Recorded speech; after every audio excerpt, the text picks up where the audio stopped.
স্বাগতম তোমাদের spam quiz লেকচারে। আজ আমি তোমাদের সাথে আলোচনা করতে যাচ্ছি কেমিস্ট্রির সেকেন্ড পেপারের খুব ইম্পর্ট্যান্ট একটা চ্যাপ্টার তড়িৎ রসায়ন নিয়ে। চলো শুরু করা যাক। তো তড়িৎ রসায়নের মধ্যে ফার্স্টে একটু এই নামটার তাৎপর্য নিয়ে একটু কথা বলবো। ইলেকট্রোকেমিস্ট্রি মানে হইলো ইলেকট্রো থেকে আসবে ইলেকট্রিসিটি, আর কেমিস্ট্রি এটা রেডক্স বিক্রিয়া থেকে আমার ইলেকট্রিসিটি পাওয়ার উপায়টাকে ফার্স্টে হলো তড়িৎ রাসায়নিক কোষটা নিয়ে আমি আলোচনা করতে যাচ্ছি। তড়িৎ রাসায়নিক কোষের মধ্যে দুইটা পার্ট, তাহলে তড়িৎ রাসায়নিক কোষকে আমি সিঙ্গেল কম্পার্টমেন্ট দিয়ে আলোচনা করবো, আর একটা হলো ডাবল কম্পার্টমেন্ট।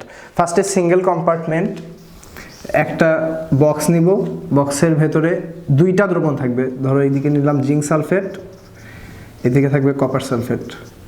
দুইটাতে দুইটা দণ্ড নিলাম, এখানে জিঙ্কের দণ্ড, এখানে কপারের দণ্ড নিলাম। আর এটাকে আলাদা করার জন্য আমি একটা পর্দা নিলাম। এই পর্দাটা ফার্স্টে কোনো ছিদ্র নাই, একবারে একটা পর্দা। এখন ফার্স্টে আমি নানস্টের থিওরি নিয়ে আলোচনা করবো। তাহলে নানস্টের থিওরিটাতে বলা হচ্ছে যে একটা মেটালকে তার দ্রবণে মধ্যে ডুবালে তে সেই মেটাল থেকে জারণ হওয়ার বা জারিত হয়ে দুইটা ইলেকট্রন ছেড়ে দিয়ে সে দ্রবণে চলে আসতে চায়। এই প্রক্রিয়াটা জিঙ্ক এখানে দুটো ইলেকট্রন ছাড়বে, হয়ে জিঙ্ক 2+ হবে। এই যে দ্রবণে চলে আসার যে প্রবণতা, এটাকে বলা হচ্ছে সলিউশন প্রেসার।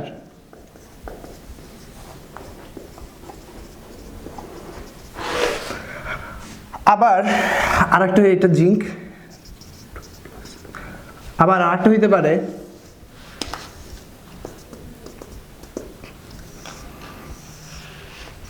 আমি এটা একটা মেটাল নিলাম, তার লবণে ডুবাইছি, সেখানে কি হবে, কপার সালফেট এখানে কপার আয়ন হিসেবে থাকবে, সালফেট আয়ন হিসেবে থাকবে। কপার 2+ দুটা ইলেকট্রন নিয়ে কপার হতে যাবে। এই যে কপার Q+ আয়ন দুটা ইলেকট্রন নিয়ে কপার হতে চাচ্ছে, এটাকে বলা হবে অসমোসিক চাপ।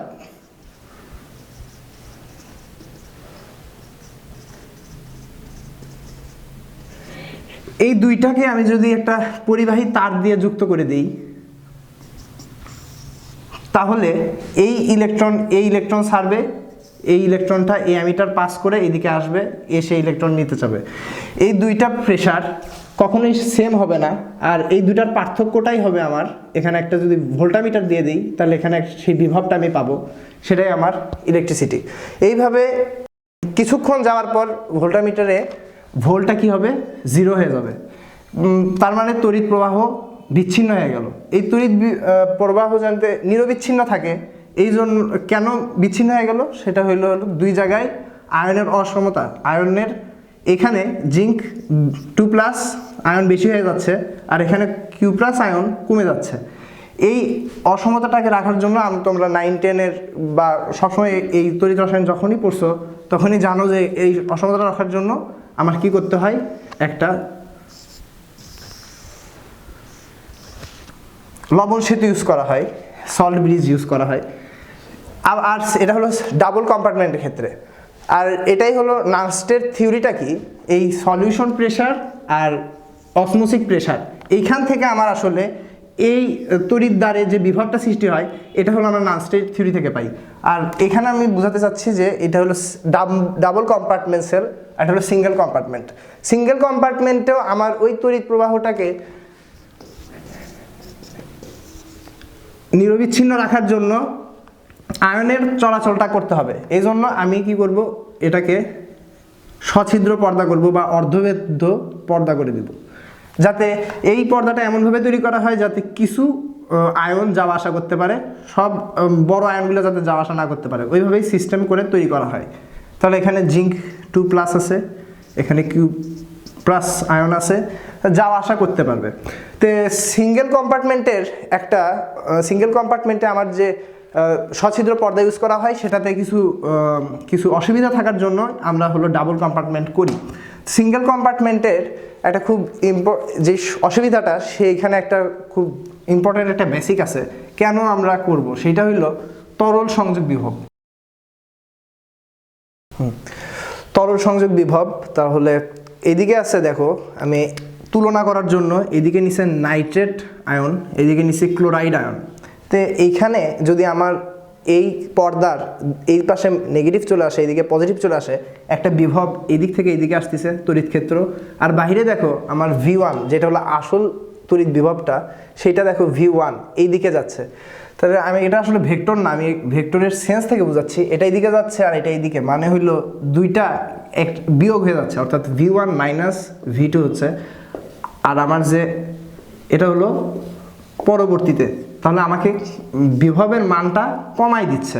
একইভাবে এই দিকেও মাইনাস হইতে পারে, এই দিকেও পজিটিভ হইতে পারে, সেই ক্ষেত্রে এখানে প্লাস হবে V1 প্লাস V2।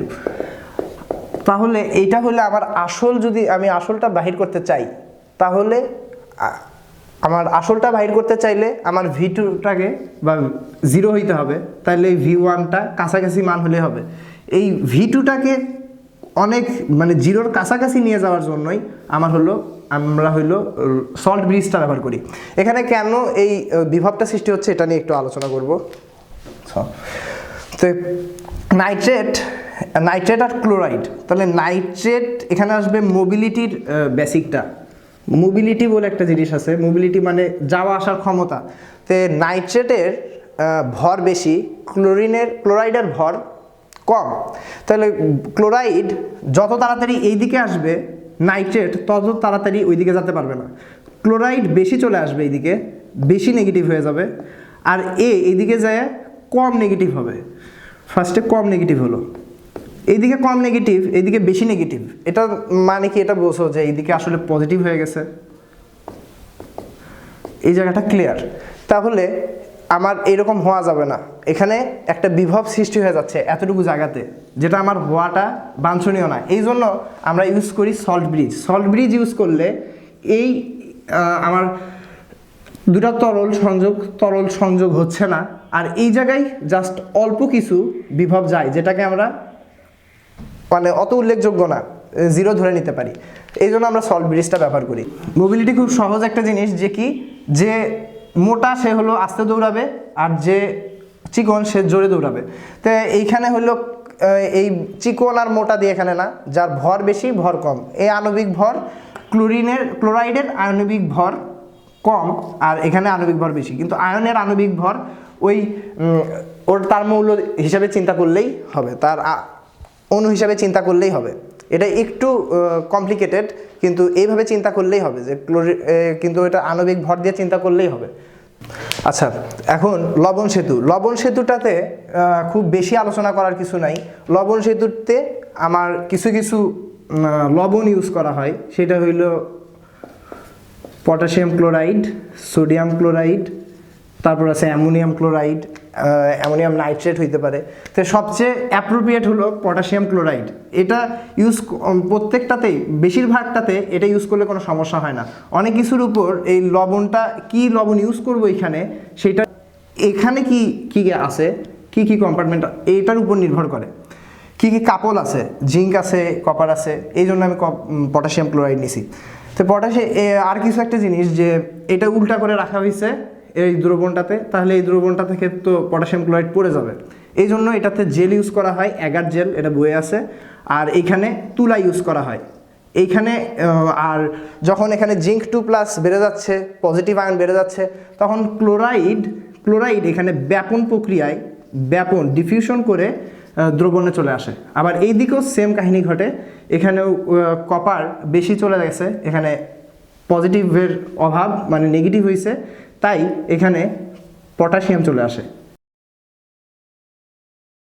তড়িৎ রসায়নের খুব ইম্পর্টেন্ট একটা জায়গা, এটা হলো কোষ উপস্থাপন। আমি এত বড় বড় সেলটাকে সিঙ্গেল কম্পার্টমেন্ট, ডাবল কম্পার্টমেন্ট, কি হচ্ছে, কোথায় জারণ হচ্ছে, বিজারণ হচ্ছে, সবটাকে একটা সংকেতের মাধ্যমে প্রকাশ করব, যার মাধ্যমে আমি পুরাটাই ওইটা যাতে আমার চিত্রিত হয়ে যায়। এই জন্যই আমার হলো কোষ উপস্থাপন, সেল ডায়াগ্রাম। তো সেল ডায়াগ্রামে কিছু চিহ্ন বা ইউজ করা হয়, এগুলা কি রীতি বলা হচ্ছে। তাহলে আমার ফার্স্টে আছে কমা দিয়ে সমদশায় বোঝানো হয়। একটা সিঙ্গেল স্ট্রেট লাইন দিয়ে একই পাত্রে আছে, এটা বোঝানো হয়। আর একই পাত্রে মানে তোমার এটাও বলতে পারো যে সছিদ্র পর্দা দিয়ে আলাদা করা আছে।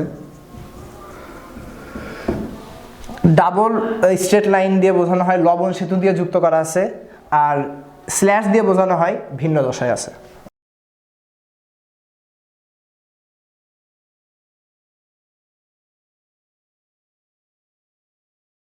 আমি জিঙ্ক ওই সেলটাকে একটা সংকেতের মাধ্যমে লিখলাম যাতে এটাই ওইটাকে রিপ্রেজেন্ট করে। তাহলে জিঙ্ক 2+, এর ভেতরে একটা লবণ সেতু, কপার 2+, Q+ আর কপার। তাহলে এইদিকে হচ্ছে এই লবণ সেতু বা সছিদ্র পর্দার বাম পাশে হবে জারণ অর্ধকোষ আর ডান পাশে হবে বিজারণ। দুইটাই আলাদা আলাদা সেল। এইদিকে হচ্ছে জারণ, এদিকে হচ্ছে বিজারণ। জারণ অর্ধকোষ কেন বলা হচ্ছে? জারণ বিজারণ যুগপৎভাবে ঘটে, তাই এইদিকে জারণ অর্ধকোষ, এটা বিজারণ অর্ধকোষ, দুইটাকে একসাথে করলেই কারেন্ট যাওয়া আসা করবে। সেটাইতে আমি এখানে লিখছি। তো এর ডান পাশে জারণ, বাম পাশে বিজারণ। কিছু কিছু জায়গায় আমার মেটাল নাও থাকতে পারে, এরকম কিছু কিছু কেস থাকতে পারে, সেই ক্ষেত্রে এরকম কেসকে বলা হচ্ছে, এখানে কিন্তু জারণ হচ্ছে ফেরাস 2+, একটা ইলেকট্রন ছেড়ে দিয়ে ফেরাস 3+ হচ্ছে। এই ক্ষেত্রে আমার কারেন্টটা পাবো কেমনে? আমি কারেন্টটা পাবো, এখানে জারণ হচ্ছে কিন্তু আমি ইলেকট্রনটা যাওয়ার জন্য একটা পরিবাহী দরকার, আর ওই যে সলিউশন প্রেশারটা আমার পাওয়ার জন্য একটা মেটাল দরকার। এই মেটালের জন্যই আমি প্লাটিনাম ইউজ করছি। এরকম এগুলিকে বলা হয় রেডক্স কাপল। আর রেডক্স কাপলের জন্যই, রেডক্স কাপল যখনই ইউজ করা হবে তখনই একটা মেটাল প্লাটিনাম ইউজ করা হবে, না হলে আর্জেন্টাম ইউজ করা হবে। তাহলে প্লাটিনাম আর্জেন্টাম এগুলো হলো সক্রিয় না, নিষ্ক্রিয়, এই জন্য এগুলো ইউজ করা হবে। ব্যাস। আবার আর এক ক্ষেত্রে এটা হইল আমাদের যে জারণ বিজারণ, এটা হলো জারণ বিজারণ অর্ধকোষ। আমাদের অর্ধকোষের 5টা ভাগ আছে, 5টা প্রকারভেদ আছে, তার মধ্যে এটা হয়ে গেল। আর একটা 5টার মধ্যে আর একটা আছে যে গ্যাস অর্ধকোষ। গ্যাস অর্ধকোষের ক্ষেত্রেও গ্যাস আছে, আমি গ্যাস থেকে গ্যাসেরও জারণ হচ্ছে, কিন্তু আমি সেখান থেকে ইলেকট্রনের ফ্লো কেমনে পাবো, ওই সলিউশন প্রেশারটা কেমনে পাবো, এই জন্যই সেখানেও আমার প্লাটিনাম ইউজ করতে হয়। হ্যাঁ, এগুলোর ক্ষেত্রে আমার যদি প্রশ্নে থাকে অ্যাকুয়াসের বদলে যদি কোনো একটা ঘনমাত্রা দেওয়া থাকে, দেখা যাচ্ছে জিঙ্ক 2+ এর ঘনমাত্রা 0.5 মোল দেওয়া আছে, তখন অ্যাকুয়াসের না লিখে আমি একবারে 0.5 মোল লিখতে হবে, এটা লেখা জরুরি। আর গ্যাসের ক্ষেত্রে যদি এই জায়গাটা ফাঁকা রাখি তাহলে হবে না, এই পুরোটাই কাটা হয়ে যাবে। আমাকে এখানে অবশ্যই প্রেশারটা লিখতেই হবে। এটা আর এখানে সলিউশন, এটা সলিউশন হিসেবে থাকবে, এটা অ্যাকুয়াস। আমাদের বইয়ে যে প্রমাণ জারণ বিভব, প্রমাণ বিজারণ বিভব নিয়ে যে সুন্দর একটা লিস্ট দেওয়া আছে, সেইটা আমরা কোথা থেকে পাই? সেইটাই হলো, সেটা নির্দেশক তড়িৎদ্বার থেকে আমরা সেই বিভবগুলা পাই। তো নির্দেশক তড়িৎদ্বার দুই রকম, একটা হলো মুখ্য নির্দেশক তড়িৎদ্বার, একটা হলো গৌণ নির্দেশক তড়িৎদ্বার। মুখ্য নির্দেশক তড়িৎদ্বারে হলো প্রমাণ হাইড্রোজেন তড়িৎদ্বার, আর গৌণতে আছে কুইন হাইড্রন আর ক্যালোমেল। সবচেয়ে বেশি ইউজ করা হয় ক্যালোমেল তড়িৎদ্বার। আচ্ছা, প্রমাণ হাইড্রোজেন তড়িৎদ্বারে কেন মুখ্য? কারণ এইখানে যে আমার ভোল্ট মিটার থেকে আমার যে ভোল্টটা পাই, সেই ভোল্টটাই সেই মৌলের প্রমাণ জারণ বিভব বা বিজারণ বিভব। কিন্তু গৌণের ক্ষেত্রে এদের সাথে কিছু একটা, তাদের যেটা ইউজ করা হয় তাদের একটা নিজস্ব ভোল্ট থাকে, প্লাস বা মাইনাস, সেটা অনুযায়ী সেটা প্লাস বা মাইনাস করে করতে হয়। এই জন্য এটা সেকেন্ডারি নাম দেওয়া হয়েছে। কেমনে আমি জিঙ্ক আর জিঙ্ক 2+, একটা জিঙ্ক 2+, এইটার জারণ বিভব নির্ণয় করব। তাহলে এটাকে কেমনে করতে হবে? জিঙ্ক 2+ এর একটা লবণ, তার লবণে ডুবালাম, তাহলে সালফেট এইভাবে রাখলাম, তাহলে এখানে যে বিভবটা সৃষ্টি হবে, আর এইটার বিভব কি হবে? এটার বিভব হবে হাইড্রোজেন তড়িৎদ্বার, প্রমাণ হাইড্রোজেন তড়িৎদ্বারের বিভব হয় 0। আর প্রমাণের কি, প্রমাণ কথাটার কি সিগনিফিকেন্স সেটা আমি পরে বলবো। তো এখানে 0, তাইলে এখানে 0, এইখানে একটা বিভব পাচ্ছি, যে বিভবটা পাচ্ছি এটাই তার জারণ বিভব। আচ্ছা, আর এই এতটুকু অংশটাকে আমি তাহলে বলতে পারি, এই এতটুকু অংশটাকে আমি বলতে পারি প্রমাণ হাইড্রোজেন তড়িৎদ্বার। প্রমাণ হাইড্রোজেন তড়িৎদ্বারের একটু গঠন নিয়ে আলোচনা করব। এই তারটা ইউজ করা হয়, প্লাটিনাম তার ইউজ করা হয়, আর এখানে যে তড়িৎদ্বারটা ইউজ করা হয় সেখানে প্লাটিনামকে ন্যানো টেকনোলজিতে এর উপরে বসানো থাকে। আর এইদিকে 1 অ্যাটমসফিয়ার চাপে হাইড্রোজেন গ্যাসকে প্রবাহ করা হয়, তা এসে এখানে অধিশোষিত হয়, আর এইখানে অধিশোষিত হয়, আর এই জন্য এখানে লেখা হয় প্লাটিনাম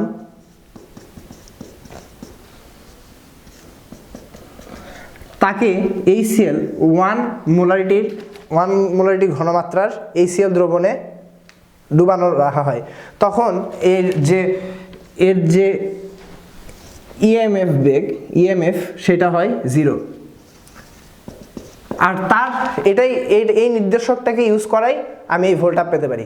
অনেকের প্রশ্ন আসতে পারে যে এইদিকে যেহেতু আমার 0 ভোল্ট আমার দিচ্ছে, তাহলে এটাকে তো আমি সবচেয়ে ভালো একটা পদ্ধতি, আমি এটাকে মাটির সাথেই সংযোগ করে দিব এই তারটাকে, তাহলেই তো হয়। মাটি মানে পৃথিবীর বিভব তো শূন্য, কিন্তু এটা আসলে হবে না। কারণ কি, এই মাটিতে আসলে বিজারণ হচ্ছে না, আমার এই সেলটা জারণ করতেছে, এর জন্য একটা বিজারণ করতে হবে, এখানে সেই বিজারণটা হচ্ছে, এই জন্য আমি এখানে জারণ বিভবটা পাচ্ছি, আর এই জন্য আমার একটা নির্দেশক তড়িৎদ্বার লাগতেছে, না হলে আমার এটার দরকারই হইতো না। এখন মুখ্য তড়িৎদ্বারের অনেক সুবিধা যে একবারে আমি রেজাল্টটা পেয়ে যাচ্ছি, কিন্তু এইখানে যে প্লাটিনাম ইউজ করা হয়, প্লাটিনামটা অনেক দামি বিধায় আমার হইল গৌণ তড়িৎদ্বারটা ইউজ করা হয়। গৌণ তড়িৎদ্বারে ক্যানোমেল তড়িৎদ্বারও আসলে ওই হাইড্রোজেন তড়িৎদ্বার থেকে নেওয়া একটা ভোল্ট, তো এটাকে আবার এটার সাপেক্ষে যখন করা হয় তখন এর একটা ভোল্ট চলে আসে, আর এইটা তখন আবার গৌণ নির্দেশক তড়িৎদ্বার হয়ে যায়। ধরো এইটার একটা ভোল্ট আছে আগে থেকেই 0.5 ভোল্ট, সে যখন জিঙ্কের সাথে আমি ক্যানোমেল তড়িৎদ্বার যুক্ত করব, এখানে একটা ভোল্ট পাবো ভোল্ট মিটারে, সেখান থেকে শুধু কুইন হাইড্রোনেরটা যোগ বা বিয়োগ করলেই আমি জিঙ্ক থেকে জিঙ্ক 2+ এর জারণ বিভবটা পেয়ে যাব। ক্যানোমেল তড়িৎদ্বারে ইউজ করা হয় Ag2Cl2। এটা হইল এই Ag2Cl2 Ag এর জারণ মান আসলে 1, আর মার্কিউরাস 1কেই আমার আসলে ক্যানোমেল বলা হয়।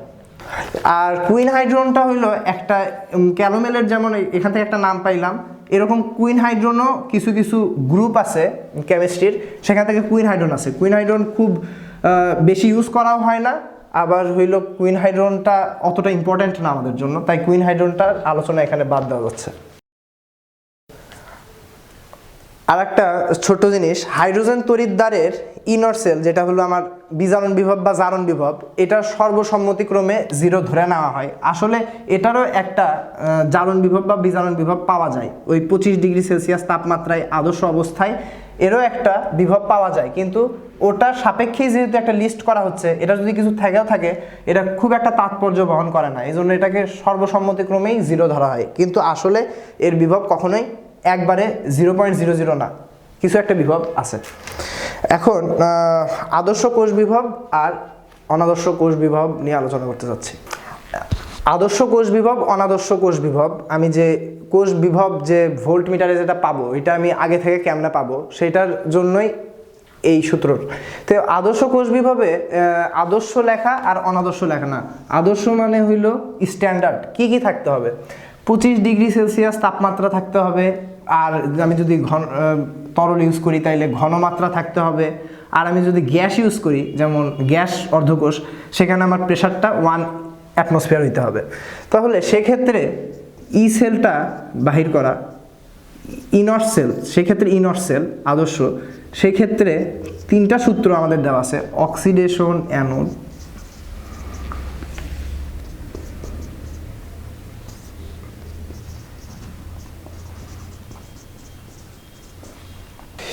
ইনর cell, E not oxidation, E not reduction. Oxidation, একটা কথা মনে রাখবা যে তড়িৎ রাসায়নিক কোষ হোক আর তড়িৎ বিশ্লেষক কোষ হোক, সবসময় অক্সিডেশনটা হবে অ্যানোডে অক্সিডেশন হবে, অর্থাৎ জারণ সবসময় অ্যানোডেই ঘটবে। তাহলে অ্যানোডে যেহেতু যদি অক্সিডেশন ঘটে, তাহলে এটা স্বতঃস্ফূর্ত ঘটনা, এই জন্য এর সামনে আমি পজিটিভ দিছি, এর থেকে একটা আমি বিভব পাচ্ছি। এইখানে ক্যাথোডে হবে বিজারণ, এটাও ক্যাথোডে সবসময় বিজারণই হয়, যে বিজারণ মানটা এখানে আমি একটা কি পাবো, একটা বিভব পাবো। এই দুই বিভবের যোগফলই আসলে আমার ইনট সেল না? আচ্ছা, আমি মোট বিভবটা পাচ্ছি। এখন আর একটা সূত্র বলা যায়, ই নট অক্সিডেশন অ্যানোড।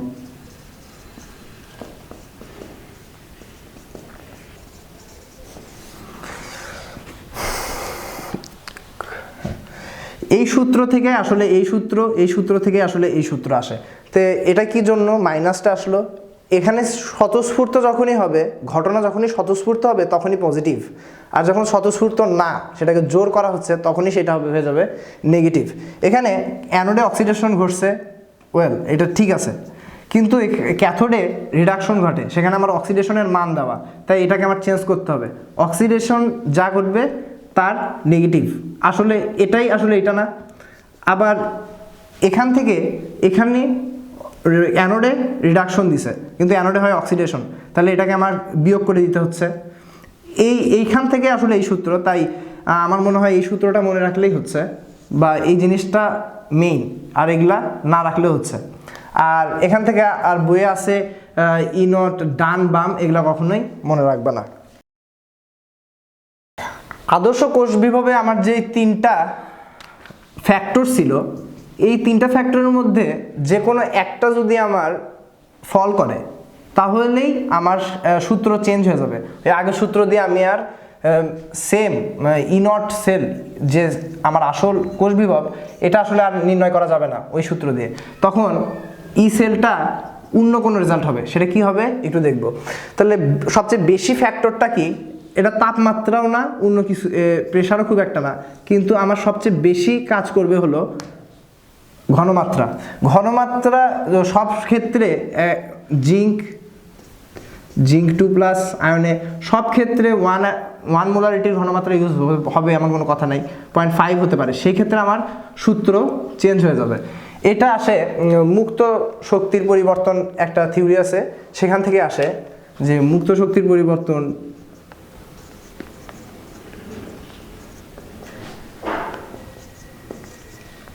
এই সূত্রটা থেকে আসে। তে ডেল জি, এটা হলো মুক্ত শক্তির পরিবর্তন equal to -NF E cell. মুক্ত শক্তির পরিবর্তনের এই সূত্রটা মনে রাখবো আমরা। আর এখানে NF, এই এতটুকু দিয়ে আমি শুধু সবগুলোকে ভাগ করে দিই, তাহলে আমার রেজাল্টটা আসবে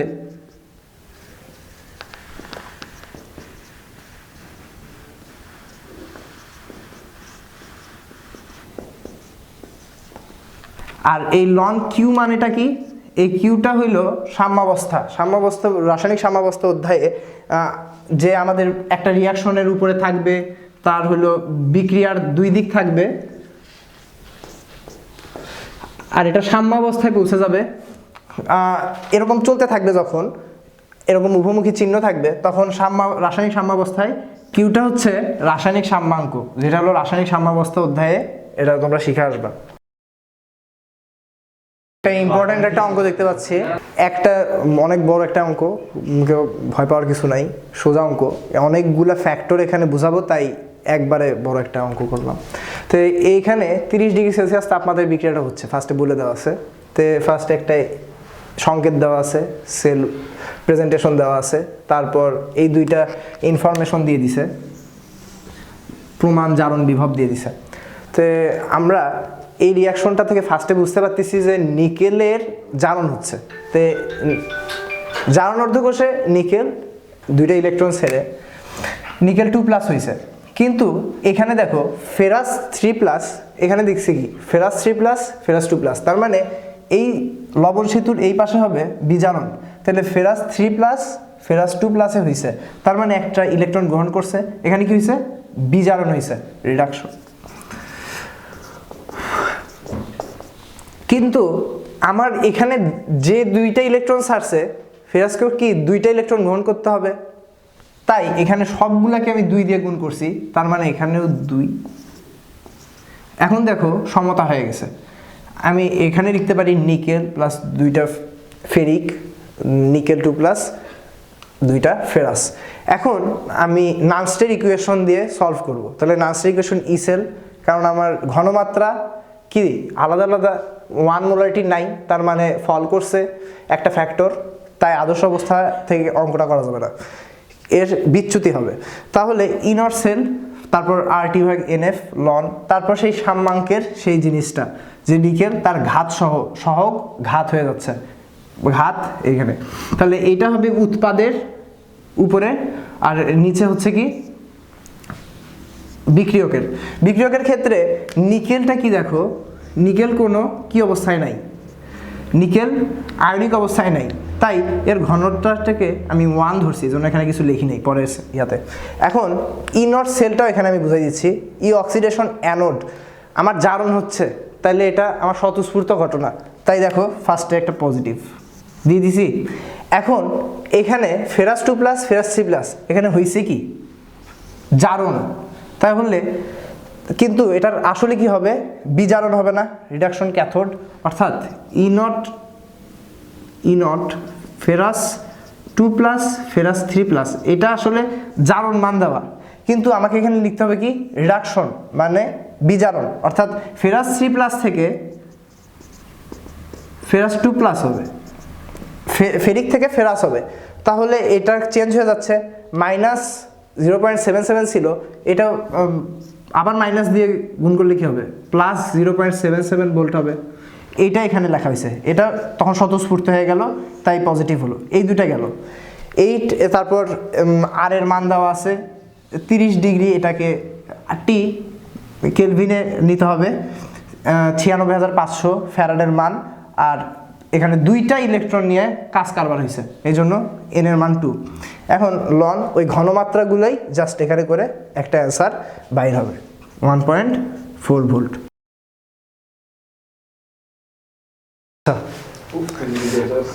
আমরা কোনো দ্রবণের পিএইচ নির্ণয় করব। পিএইচ নির্ণয়টা কি, আমরা পিএইচ জানি যে কারো মাইনাস লগারিদম অফ হাইড্রোজেন আয়নের ঘনমাত্রা। তাহলে আমার হাইড্রোজেনের ঘনমাত্রা জানলেই আমার পিএইচ নির্ণয় করতে পারতেছি, তাহলে আমাদের হাইড্রোজেনের ঘনমাত্রা নির্ণয় করতে হবে।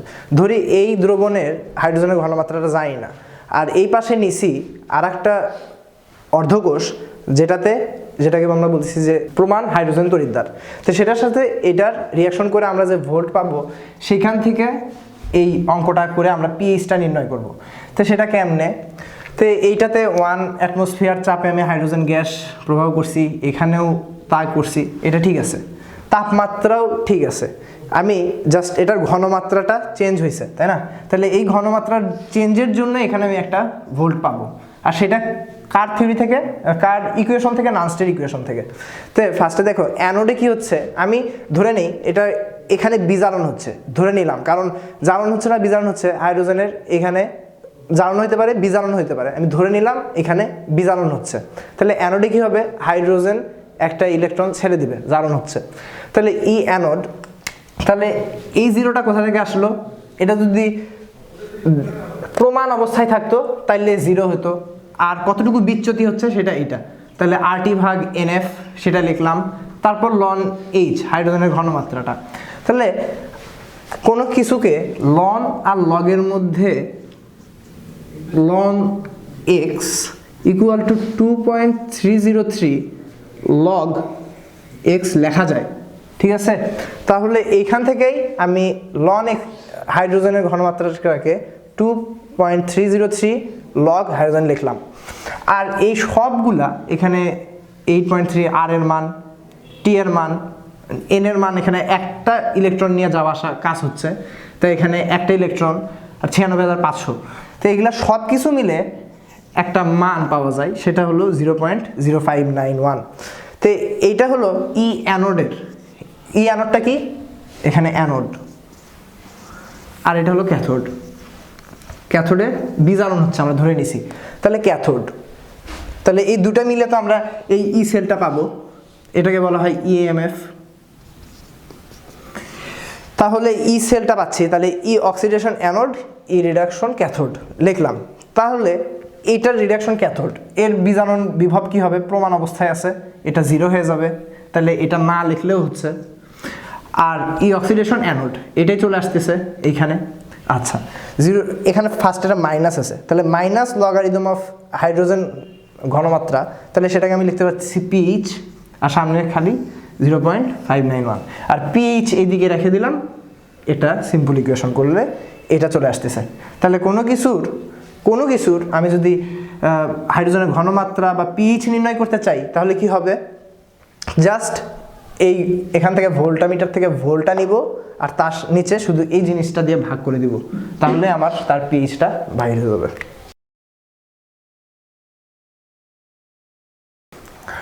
আচ্ছা, নার্সড ইকুয়েশনটা আমরা যে লিখব সেইটার জন্য আমরা যে লন কিউটা নিছিলাম, তার মানে কি, এটা সাম্যাঙ্ক, আর সাম্যাঙ্কের জন্য আমার একটা জিঙ্ক আছে +2+। তো এই জিনিসটা, তাই না, এই সংকেত বা এই রিয়াকশনটা হচ্ছে, মোট কথা হচ্ছে এই রিয়াকশনটা হচ্ছে, তাহলে আমার সাম্য ধ্রুবক আছে, তার মানে এটা কি উভমুখী বিক্রিয়া হইতে হবে, না হলে আমার নার্সটের ইকুয়েশনে আমি বসাতেই পারবো না। নার্সটের ইকুয়েশনে আমি এর ঘনমাত্রাই বসাতে পারবো না, কারণ ওখানে আছে উৎপাদের ঘনমাত্রা, নিচে আছে বিক্রিয়কের ঘনমাত্রা, সোজাভাবে বললে।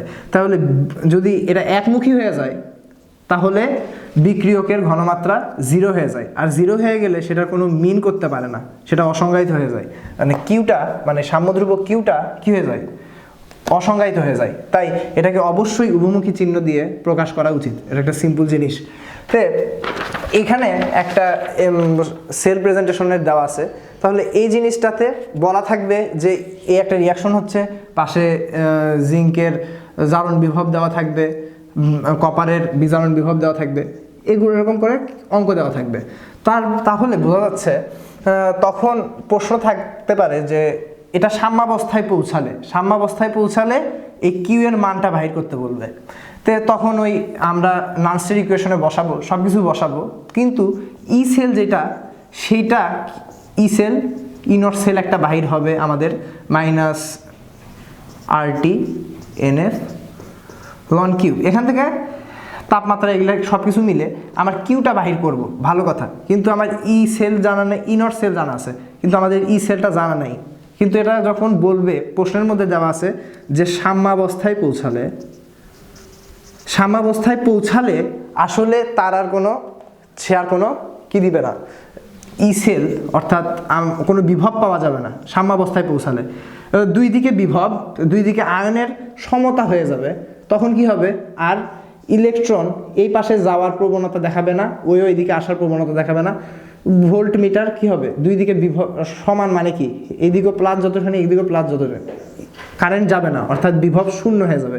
এখান থেকে বুঝে নিতে হবে, যখনই সাম্যাবস্থায় বলবে তখনই ই সেলটা আমি 0 ধরে নিব, তখন ই নট সেল, এখান থেকে এটাকে এই পাশ করে দিব, কিউটাকে পেয়ে যাবো। এইভাবেই একটা অঙ্ক আসতে পারে, খুব ইম্পর্টেন্ট অঙ্ক। আচ্ছা, আমরা এতক্ষণ তড়িৎ রাসায়নিক কোষে আলোচনা করতেছিলাম, এখন সেকেন্ড পার্টটা যেটা, সেটা হলো তড়িৎ বিশ্লেষ্য কোষ। তড়িৎ বিশ্লেষণের ভেতরে কিছু জিনিস ওইখানে ছিল স্বতঃস্ফূর্ত জিনিসপত্র, যে আমি স্বতঃস্ফূর্ত রিয়াকশন হচ্ছিল, সেখান থেকে আমি কি পাইছিলাম, ইলেকট্রনের ফ্লো পাইছিলাম। ইলেকট্রনের ফ্লো মানেই আমার কারেন্ট, কিন্তু এই ক্ষেত্রে আমি বাহির থেকেই, দেখো এখানে চিহ্ন পাল্টে গেছে, আমি বাহির থেকেই ইলেকট্রন দিচ্ছি, আর ওটাকে জোর করতেছি যে তড়িৎ বিশ্লেষণ হও, এগুলা ভেঙে যাও, এখানে এসে যুক্ত হও, এখানে ভেঙে যাও, এরকম অনেক কাজকর্ম হবে এখন। তাহলে তড়িৎ বিশ্লেষণ কোষের ভেতরে এখন ফ্যারাডে দুইটা সূত্র দিছে, সেটা ফ্যারাডের প্রথম সূত্র, দ্বিতীয় সূত্র। তো সেগুলো বই থেকে দেখে নিবা, আমি মূল আলোচনায় আসতে যাচ্ছি। তো প্রথমটাতে বলা হচ্ছে যে কি পরিমাণ জমা হবে আর কি পরিমাণ এখান থেকে ক্ষয় হবে, এই দুটাই বেসিক্যালি আমার নির্ভর করে হলো কতখানি আমি কারেন্ট দিলাম। আর কারেন্টটা বেশি ইম্পর্টেন্ট না, আমার হলো সেই ইলেকট্রনটা ইম্পর্টেন্ট, কয়টা ইলেকট্রন দিলাম। আর ইলেকট্রন মানেই হলো একটা ইলেকট্রনের চার্জ হলো আমরা জানি 1.6 × 10⁻⁻19 কুলম্ব। তাহলে একটার জন্য একটাকে আমার ক্ষয় করতে বা একটাকে জমা করতে আমার লাগতেছে এত পরিমাণ চার্জ, এত কুলম্ব। তাহলে এক মোল মানে কি, এক মোল ওই পরমাণুকে আমার জমা করতে আমার লাগবে কি মানে ওই অ্যাভোগাড্রো সংখ্যক কি, অ্যাভোগাড্রো সংখ্যক ওই মৌলটা জমা করতে অ্যাভোগাড্রো সংখ্যক ইলেকট্রন লাগবে, তার মানে ইলেকট্রনের চার্জ, সেই অ্যাভোগাড্রো সংখ্যক ইলেকট্রনের চার্জ গুণ করলেই আমরা পেয়ে যাব হলো সেই 96,500। এখন আসা যাক দুইটা মেইন পার্ট, তড়িৎ রাসায়নিক তুল্যাঙ্ক আর রাসায়নিক তুল্যাঙ্ক। রাসায়নিক তুল্যাঙ্কর জিনিসটা কি, যে এই তুল্য সংখ্যা দিয়ে ভাগ ই মৌলের গ্রাম পরমাণু। এখন বলা হচ্ছে যে সব ক্ষেত্রে তো জারণ সংখ্যা 1 থাকে না, সোডিয়ামের ক্ষেত্রে জারণ সংখ্যা 1, কিন্তু জিঙ্কের ক্ষেত্রে কি 2+, মানে একটা জিঙ্ক পরমাণু আমার ক্ষয় করতে 2টা ইলেকট্রনে ছাড়তেছে, আবার কপারের জমা হইতে কিউপ্রাস আয়নের একটা কিউপ্রাস আয়ন আমার জমা হতে 2টা ইলেকট্রন দরকার হচ্ছে। সেই যত সংখ্যক ইলেকট্রন দরকার হচ্ছে বা যত মোল দরকার হচ্ছে সেটাই আমার তুল্য সংখ্যা, সেটা দিয়ে ভাগ করলে আমি হলো রাসায়নিক তুল্যাঙ্কটা পাবো।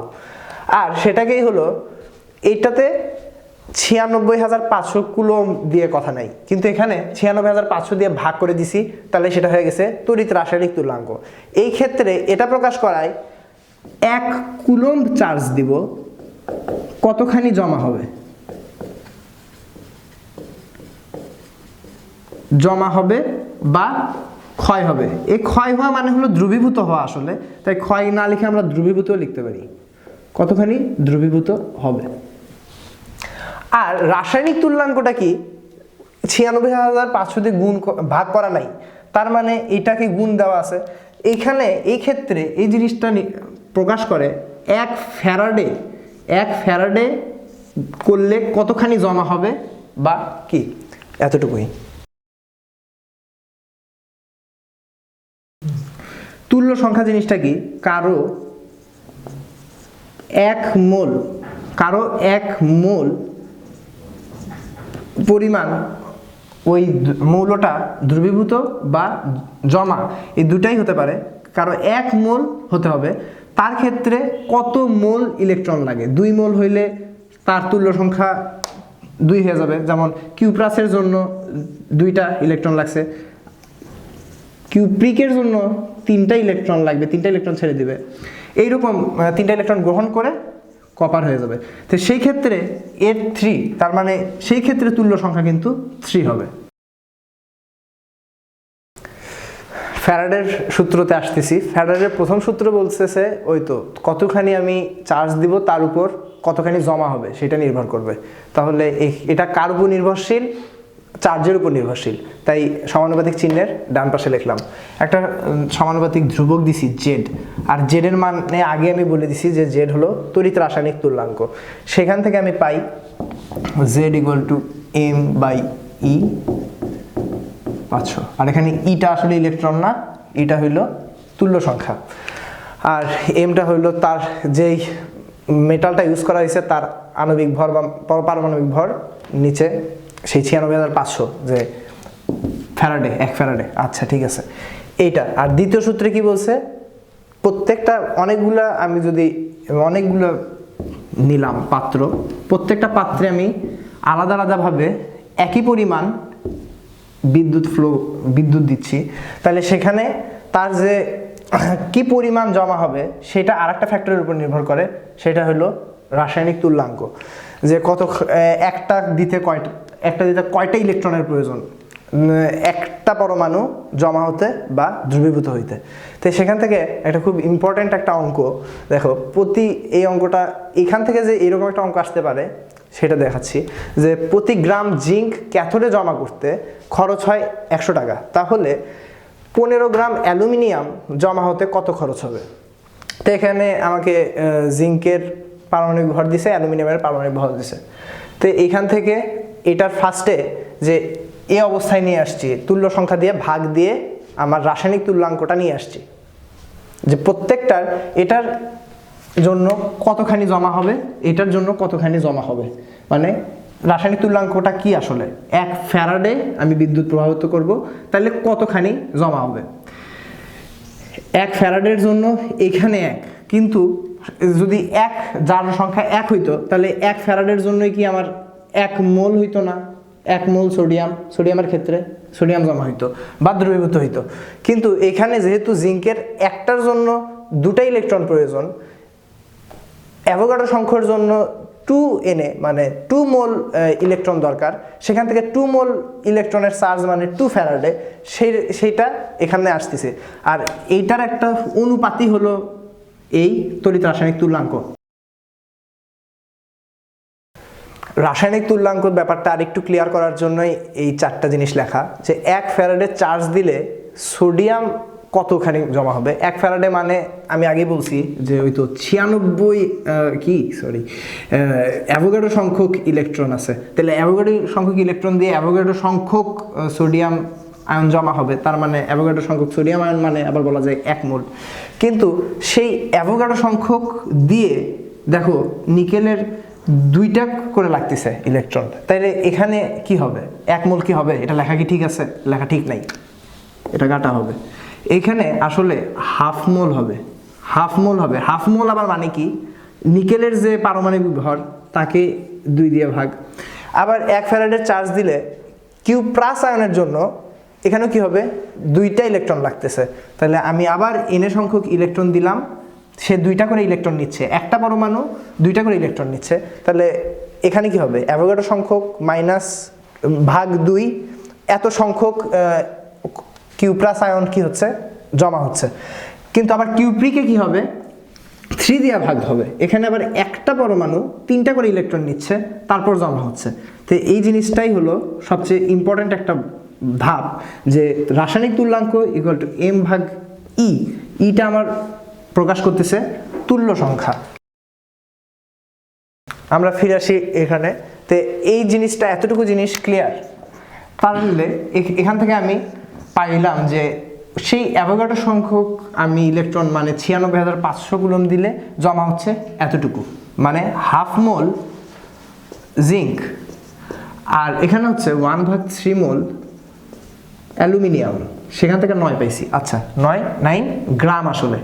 আচ্ছা আমি ফ্যারাডের দ্বিতীয় সূত্র থেকে পাই যে কতখানি জমা হবে সেটা নির্ভর করে কিসের উপর, রাসায়নিক তুল্যাঙ্কের উপর। সেখান থেকে দেখো এখানে যদি এগুলো খুব সিম্পল জিনিস, একটা সমানুপাতিক ধ্রুবক ধরো কিউ সি নিলাম, কনস্ট্যান্ট নিলাম, তাহলে W1 এটা W2 CE2 এরকম হবে, তাই না?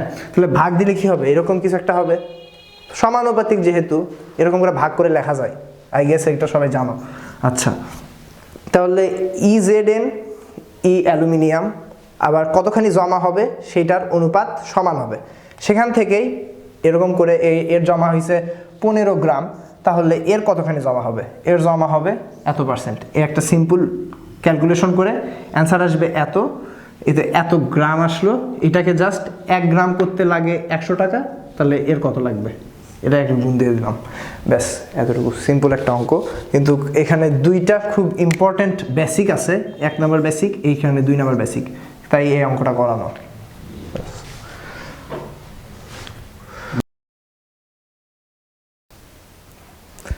তাপমাত্রা বৃদ্ধির সাথে সাথে তড়িৎ পরিবাহিতার কি সম্পর্ক, এটা নিয়ে কিছু প্রশ্ন থাকে, সেটা বুঝাই দিচ্ছি। যে আমরা শুধুমাত্র ইলেকট্রনের প্রবাহটাকেই ধরে নিই যে তড়িৎ প্রবাহ, কিন্তু এটা আমাদের বুঝতে হবে যে আয়নের প্রবাহটাও একটা তড়িৎ প্রবাহ। কিন্তু এটা আমাদের এই দ্রবণের ভেতর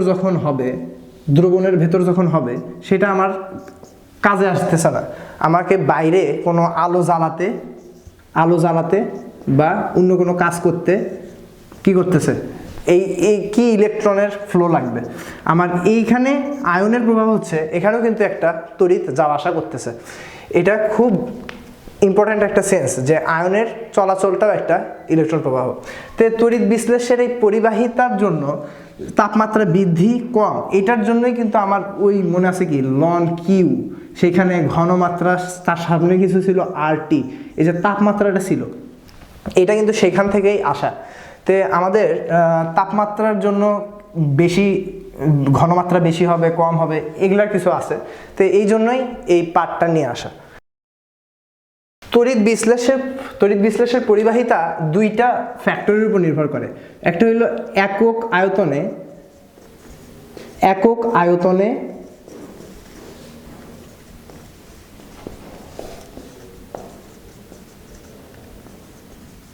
কি পরিমাণ আয়ন আছে, আর 2 নাম্বার হইল তড়িৎদ্বারের দিকে আয়নের বেগ। তো দেখো একক আয়তনে কি পরিমাণ আয়ন আছে, এটা একটা নির্দিষ্ট কাপলের জন্য বা একটা নির্দিষ্ট দ্রবণের জন্য একক আয়তনে সেম পরিমাণ থাকবে, এইটা এখানে খুব একটা বেশি ফ্যাক্টর না। দ্বিতীয় নাম্বার কি, তড়িৎদ্বারের দিকে আয়নের বেগ যদি বেশি হয় তাহলে কি হবে, পরিবাহিতা বেড়ে যাবে। এখন তাপমাত্রা বৃদ্ধির সাথে এটার কি সাথ, তাপমাত্রা বৃদ্ধি করলে আমার যদি সান্দ্রতা, যে দ্রাবকটা ইউজ করবো, দ্রাবক সবসময় পানি নাও হতে পারে, দ্রাবক এখানে যেহেতু পোলার হইতে হয় তাই দ্রাবক বেশিরভাগ ক্ষেত্রে পানি হয়। আচ্ছা ঠিক আছে, পানি নিয়ে যদি আমি আলোচনা করি, তাপমাত্রা বৃদ্ধি করলে পানির যে সান্দ্রতা কমে যায়। পানির সান্দ্রতা কমে গেলে আয়নের বেগ কি হবে, বেড়ে যাবে। দুইটা সান্দ্রতা মানে দুইটা পৃষ্ঠতলের মধ্যে আপেক্ষিক যে বেগের জন্য যে ঘর্ষণটা হয়, সেই সান্দ্রতা কমলে আয়নের বেগ বেড়ে যাবে। সেই ক্ষেত্রে তড়িৎ বিশ্লেষের ক্ষেত্রে আমি যদি তাপমাত্রা বাড়াই, সেই ক্ষেত্রে কি হবে, তড়িৎ বিশ্লেষের পরিবাহিতা বৃদ্ধি পাবে।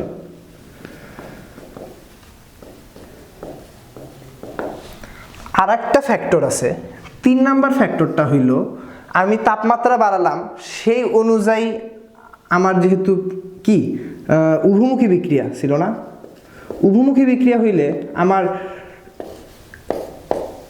আয়নীকরণ জিনিসটা সাম্যাবস্থায় তোমরা পড়ে আসছো যে কতখানি আয়নীকরণ হচ্ছে, কতখানি আয়নিত হচ্ছে, সেটা তাপমাত্রার উপর নির্ভর করতেছে। এখন সেটা লাসাতেলিয়ার নীতি অনুযায়ী আমাকে বুঝতে হবে যে লাসাতেলিয়ার নীতিতে বলছে যেগুলা হলো ডেল এইচ এর মান, যার ডেল এইচ এর মান নেগেটিভ অর্থাৎ তাপ উৎপাদী বিক্রিয়া, সেই ক্ষেত্রে আমি যদি তাপমাত্রা দিই তাহলে সেটা কি হবে, বাম দিকে চলে আসবে, সেই বিক্রিয়াটা তার সাম্যাবস্থা বাম দিকে চলে আসবে। তার মানে সেটা কি হচ্ছে, উৎপাদ আমি পাচ্ছি না, উল্টা আমি বিক্রিয়কের দিকে বেশি আসতেছে। তো সেই ক্ষেত্রে আমি যদি তাপমাত্রা বাড়াই তাহলে পরিবাহিতা কি হবে, কমে যাবে। আর ডেলি যদি পজিটিভ হয় অর্থাৎ তাপহারী হয় আর আমি তাপমাত্রা আবার উল্টা দিচ্ছি, তাহলে তার সুবিধা, সেই ক্ষেত্রে আয়নিত বেশি হবে, সেই ক্ষেত্রে একক আয়তনে আয়নের পরিমাণ বেড়ে যাবে, সেইখান থেকে কি হচ্ছে, আমার পরিবাহিতাও বৃদ্ধি পাচ্ছে।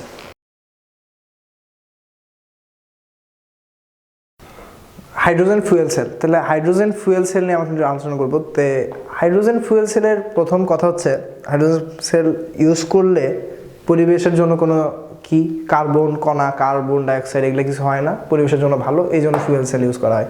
ফুয়েল সেলের অনেক প্রকারভেদ আছে, সেগুলোতে মেইন জিনিসগুলোতে দেখবা যে তাপমাত্রা দেওয়া আছে 500 ডিগ্রি সেলসিয়াস থেকে এততে কি ইউজ করা হয়, এগুলা সেগুলা সেই যে এখানে আমি লিখে দিচ্ছি উত্তপ্ত পটাশিয়াম হাইড্রোক্সাইড এখানে ইউজ করা হয়।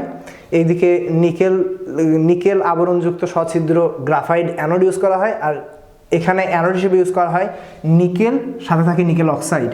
এই নিকেল অক্সাইডের জন্যই এটার কি হয়, এটা ক্যাথোড হয়ে যায়, এর বিজারণ বিভবটা বেড়ে যায়, এই জন্যই এটাকে তখন ক্যাথোড হিসেবে ইউজ করা যায়, জাস্ট এইটার সংকর করার জন্য। আচ্ছা, আবরণযুক্ত সছিদ্র গ্রাফাইট ক্যাথোড ইউজ করা হয়। এই পাশ দিয়ে এই সছিদ্রটা কেন, সছিদ্রটা হলো আমি যে হাইড্রোজেন গ্যাসটা দিব সে যেন এখানে অধিশোষিত হতে পারে, অধিশোষিত হয়ে এখানে ইলেকট্রন ছেড়ে দিবে, এখানে হাইড্রোজেন প্লাস হয়ে যাবে। এই ইলেকট্রনটা এখানে আমি তার দিয়ে যুক্ত করে দিব, তার দিয়ে যখনই যুক্ত করে দিব এইদিকে একটা ফ্লো হবে। এই যে ইলেকট্রনটা দৌড় দিচ্ছে, এই দৌড়ের জন্যই এর দৌড়ের শক্তিটাই কি এখানে আমি ভোল্ট মিটারে ভোল্ট পাবো, বা আমি যদি বাল্ব ইউজ করি বাল্ব জ্বলে উঠবে। এদিক দিয়ে আসলো, আসার পর এখানে ইলেকট্রন থাকলো, আর এখানে আগে থেকে কিছু পানি আছে, সেই পানি অক্সিজেন সব মিলে OH দিবে, এখানে OH হয়ে যাবে। এই দুটা মিলে আবার পানি হয়ে এটা উত্তপ্ত দেখে এখানে স্টিম হয়ে গ্যাস হয়ে উপরে উঠে যাবে। এটা ছিল একটা মেইন স্ট্রাকচার হাইড্রোজেন ফুয়েল সেলে কিভাবে কাজকর্মটা হয়। তড়িৎ বিশ্লেষ্য কোষের মধ্যে এই যে আমি একটা ব্যাটারি দিয়ে দিছি, তাহলে এইদিকে আমার পজিটিভ চার্জ আসছে, এখানে আমার নেগেটিভ চার্জ আসছে।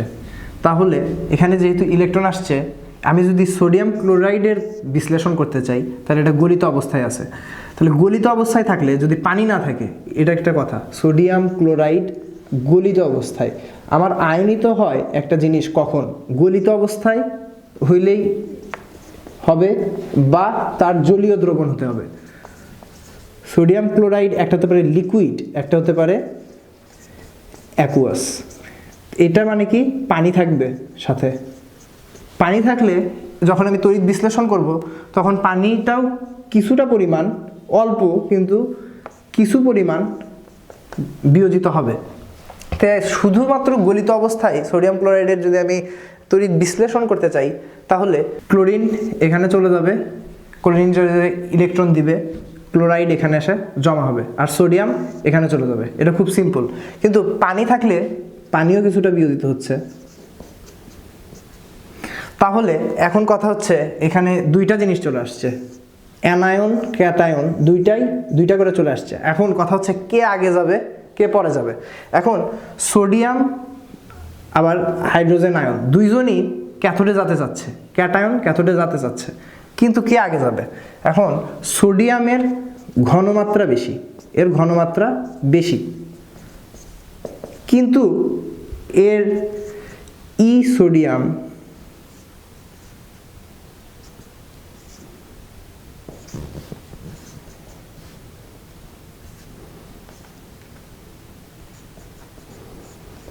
হাইড্রোজেনের বিজারণ প্রবণতা অর্থাৎ বিজারণ পটেনশিয়ালিটি এর বেশি। এটা এতই বেশি যে এই ফ্যাক্টরটা তখন নগণ্য হয়ে যায়, এই জন্য হাইড্রোজেন আগে যাবে ক্যাথোডে। আবার অন্যদিকে অ্যানোডে অ্যানায়ন দুইটা আছে, ক্লোরাইডও আছে আবার হাইড্রোক্সিল আয়নও আছে, কিন্তু কে আগে যাবে। OH এর জারণ প্রবণতা বেশি ক্লোরাইডের থেকে, কিন্তু OH এর ঘনমাত্রা এখানে এত বেশি যে তা ক্লোরাইডের ঘনমাত্রা এত বেশি যে তা সে OH এর ওই জারণ প্রবণতাটাকে নগণ্য করে ক্লোরাইড আগে চলে যাবে। আর এইখানে বেঁচে থাকবে হলো OH আর সোডিয়াম, দুটা মিলে সোডিয়াম হাইড্রোক্সাইড তৈরি হবে।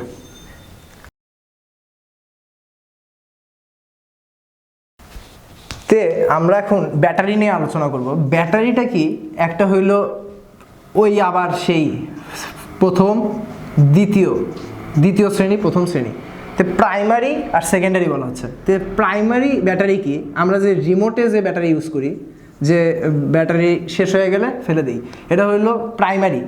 আর দ্বিতীয়টা হইলো আমরা যেটা ল্যাপটপে ইউজ করি,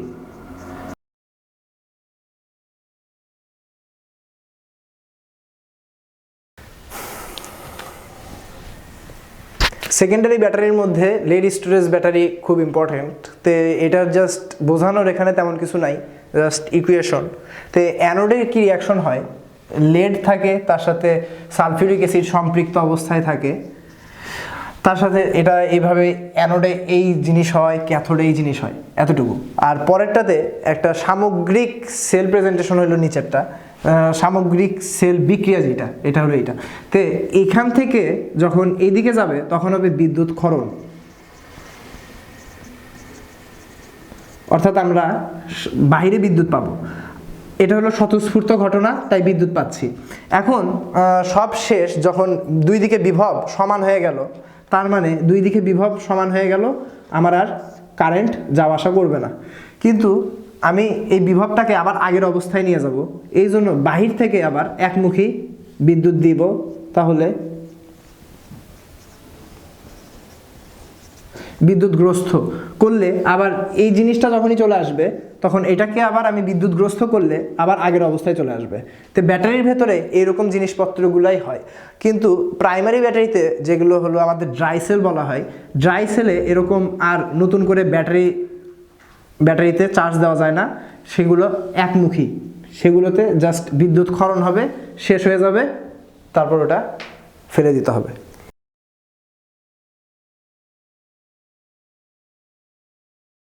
লেড স্টোরেজ খুব ইম্পর্ট্যান্ট একটা এমসিকিউ আসে যে আমরা যখন বিদ্যুৎ ক্ষরণ করি তখন হলো সালফিউরিক অ্যাসিড কি সম্পূর্ণ অবস্থায় থাকে কি না। তো বলতে হবে যে বিদ্যুৎ ক্ষরণ যখন হয়ে যায় তখন হলো সালফিউরিক অ্যাসিড এর ঘনমাত্রা যখন প্রায় শেষের দিকে, এটা যেহেতু উভমুখী বিক্রিয়া তাই এটার কিছু ঘনমাত্রা থাকতে হয়, যখন একটা সার্টিন একটা মোলারিটিতে চলে আসলে এই চার্জ দিয়ে আর কাজকর্ম করা যায় না, তখন সেই মোলারিটিটা বৃদ্ধি করার জন্য আবার বিপরীত দিকে বিদ্যুৎগ্রস্ত করতে হয়। কিছু কিছু ক্ষেত্রে মেটাল আমার থাকে না, মেটাল অনেকটা নরম হয়, এগুলা ক্ষেত্রে আমার অ্যামালগাম হিসেবে পুরা সেলটাকে আমরা রাখি। সেই তড়িৎদ্বারকে প্রকাশ করার জন্য তড়িৎদ্বারটাকে সংকর, এটা হলো অ্যামালগাম। কোনো একটা ধাতু মেটাল থাকবে, তার সাথে পারদ থাকলে সেটা হয়ে যাবে অ্যামালগাম, এটা হলো একটা সংকর ধাতু। এই সংকর ধাতুটা কেন রাখা হচ্ছে? কারণ যে ক্ষেত্রগুলোতে মেটাল নরম বা মেটালকে সরাসরি দ্রবণে রাখা যাচ্ছে না, দ্রবণে মেশানো যাচ্ছে না, সেই ক্ষেত্রগুলোতে এই সংকরটা ইউজ করা হয়। এটা আমাদের ধাতুর অ্যামালগাম, অর্ধকোষ, এইটা একটা আমাদের প্রকারভেদ আছে অর্ধকোষের, সেখানে আমরা দেখতে পাবো। কিছু কিছু ক্ষেত্রে দেখা যায় যে ধাতু, আর এটা আর একটা প্রকারভেদ, যে ধাতুর অদ্রবণীয় লবণের মধ্যে। কেন অদ্রবণীয় লবণের মধ্যে? যেমন আর্জেন্টামকে ওই যে সলিউশন প্রেশারটা নেওয়ার জন্য আমাকে তার দ্রবণে সেই ধাতুটাকে রাখতে হবে, তাহলে এটাকে তার দ্রবণে রাখতেছি। কিন্তু দেখা যায় কি AgClটা অদ্রবণীয় লবণ, পানিতে কি হয় না, আয়নিতই হচ্ছে না, তাহলে তো একে এইভাবে লেখা যাচ্ছে না। সেই জন্য আবার যাতে শুধুমাত্র এইটা আমি পাইতে পারি, এই জন্য আমার AgClটা এইভাবেই থাকতেছে, সলিড হিসেবেই থাকতেছে, আর এর মধ্যে তার অ্যানায়ন সম্বলিত একটা লবণ নিব, সেটা হইতে পারে সোডিয়াম ক্লোরাইড, হইতে পারে পটাশিয়াম ক্লোরাইড। আমাকে লবণ নিতে হবে, কিন্তু আমি অ্যাসিড কিন্তু দিতে পারবো না, ক্লোরিন আছে দেখে আমি H+Cl+- এরকম দিতে পারবো না, এই জিনিসটা খেয়াল রাখতে হবে। আর সেটার সেল প্রেজেন্টেশনটা হবে এইরকম, অর্ধকোষ আর্জেন্টাম, তার সাথে থাকবে আর্জেন্টাম ক্লোরাইড, একই দশায় আছে তাই কমা, আর এইটা কার পাত্রে আছে? ক্লোরাইডের পাত্রে আছে। কেমিস্ট্রি সেকেন্ড পেপারের তড়িৎ রসায়ন চ্যাপ্টারটা অনেক ভাস্ট একটা চ্যাপ্টার, এটা 1 ঘন্টায় সম্ভব না, তাও আমি 1 ঘন্টায় কিছু বেসিক আলোচনা করছি অধ্যায়ে। তো ওইভাবে ম্যাথ দেখানো সম্ভব হয়নি, কিন্তু একটা ম্যাথে অনেকগুলা সূত্র নিয়ে কাজকর্ম, সেগুলো দেখানোর ট্রাই করছি। এটা নিয়ে যে ভয়ভীতিগুলো আছে, ইনর সেল, এগুলো নিয়ে যে ভয়ভীতিগুলো আছে, সেগুলো হয়তোবা অনেকটা তোমাদের কেটে গেছে। আশা করি কোনো অঙ্কে আটকাবা না। সবার জন্য শুভকামনা, এইটুকুই। আল্লাহ হাফেজ।